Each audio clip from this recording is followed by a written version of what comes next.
Baik, Assalamualaikum warahmatullahi wabarakatuh. Kenalkan, nama saya Alfred Khairun dari jurusan Hukum Tata Negara semester 3 Lokal HTMC. Nah, di sini saya akan mempresentasikan untuk tugas ujian akhir semester. Soal pertama adalah jelaskan definisi serta ruang lingkup dari ilmu politik.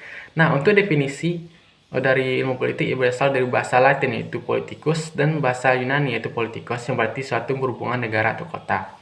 Yang dapat diartikan bahwa ilmu politik adalah suatu yang berhubungan dengan atau segala hal yang berhubungan dengan ketatanegaraan atau kenegaraan, baik pemerintahan, perundang-undangan, sistem pemerintahan, atau negara. Nah, selanjutnya ada ruang lingkup dari negara, ruang lingkup dari ilmu politik. Nah, ruang lingkup dari ilmu politik itu sendiri yaitu adalah pertama, itu negara, itu suatu otoritas tinggi pada suatu wilayah. Kedua adalah kekuasaan, yaitu kemampuan untuk mengendalikan sekelompok atau seluruh orang. Ketiga adalah pengambilan keputusan. Terakhir ada kebijakan umum. Nah, dapat disimpulkan bahwa definisi dari ruang lingkup dari ilmu politik sendiri yaitu segala hal yang berhubungan dengan kekuasaan, negara, pemerintahan, dan sebagainya. Baiklah, untuk selanjutnya soal nomor 2 itu jelaskan definisi negara, teori terbentuk negara, serta unsur negara.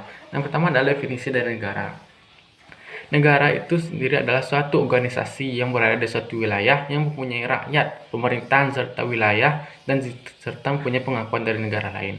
Nah, menurut Aristoteles adalah negara adalah suatu kumpulan keluarga yang mempunyai tujuan hidup untuk kebahagiaan kesejahteraan bersama.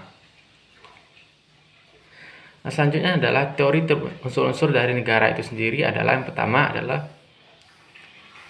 wilayah, rakyat, pemerintah daulat, dan pengakuan dari negara lain. Nah, untuk pengakuan dari negara lain itu terdiri dari dua, itu pengakuan secara de facto dan de jure, yang mana de facto itu pengakuan secara fakta adanya negara tersebut, dan pengakuan secara de jure adalah pengakuan berdasarkan tertulis atau pengakuan secara administrasi dari hukum internasional.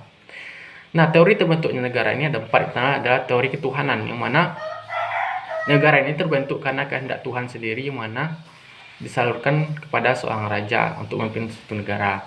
Nah, untuk teori selanjutnya, teori hukum alam, yang mana negara ini terbentuk karena hukum alam tersendiri.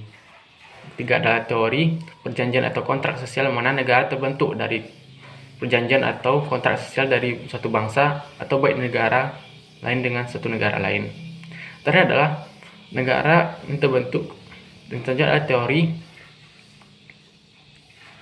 kekuatan, yang mana suatu negara terbentuk karena dia memiliki kekuatan yang besar untuk menjajah satu negara lain.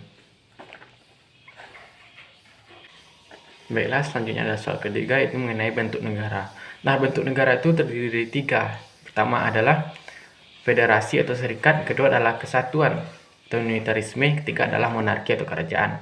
Nah, yang pertama adalah federasi atau serikat, yang mana negara ini terdiri dari beberapa negara bagian yang membentuk satu negara, yang mana setiap wilayah atau negara bagian tersebut mempunyai wewenang terhadap wilayahnya, serta pemerintah pusat cuma berwenang terhadap urusan ke luar negeri atau hubungan antar-bangsa. Nah, contoh negara dari pemerintahan federasi ini adalah negara Amerika Serikat.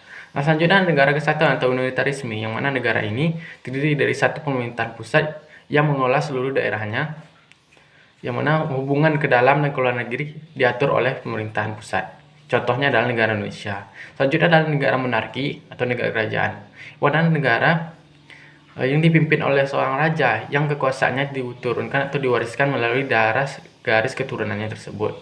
Nah, untuk negara monarki ini terbagi dari dua. Yang pertama adalah negara monarki absolut dan monarki konstitusional. Negara monarki absolut ini kekuasaan atau kemampuan raja mempunyai kemampuan yang tak terbatas, tidak mempunyai kemampuan yang tidak terbatas. Contoh negaranya adalah Thailand pada beberapa waktu yang lalu. Dan selanjutnya adalah pemerintahan negara monarki konstitusional, yang mana pemerintahan atau kekuasaan raja dibatasi, yang mana kepala pemerintahan dipimpin oleh Perdana Menteri. Contoh negaranya adalah Malaysia. Baiklah, selanjutnya ada soal nomor 4 yang berhubungan dengan sistem pemerintahan. Nah, pengertian sistem pemerintahan sendiri adalah suatu yang berhubungan dengan hubungan antara lembaga negara dengan negara, atau secara sederhana adalah suatu sarana untuk menjalankan roda pemerintahan. Nah, sistem pemerintahan ini terdiri dari dua. Yang pertama adalah presidensial dan parlementer. Sistem presidensial ini adalah sistem pemerintahan yang mana sistem pemerintahan dan kepala negara dipimpin langsung oleh presiden, yang mana para menteri bertanggung jawab langsung kepada presiden dan presiden ditunjuk langsung oleh rakyat. Selanjutnya adalah parlementer, yang mana sistem pemerintahan yang dipimpin oleh Perdana Menteri dan presiden atau raja cuma berfungsi sebagai simbol negara atau kepala negara tersebut. Nah, contoh dari sistem parlementer ini adalah suatu negara yang mempunyai Perdana Menteri, sedangkan presidensial ini negara yang tidak mempunyai Perdana Menteri seperti Indonesia. Dan untuk parlementer contohnya adalah Inggris, Malaysia, dan Brunei. Baiklah, sekian presentasi dari saya. Jika ada kesalahan, saya mohon maaf. Assalamualaikum warahmatullahi wabarakatuh.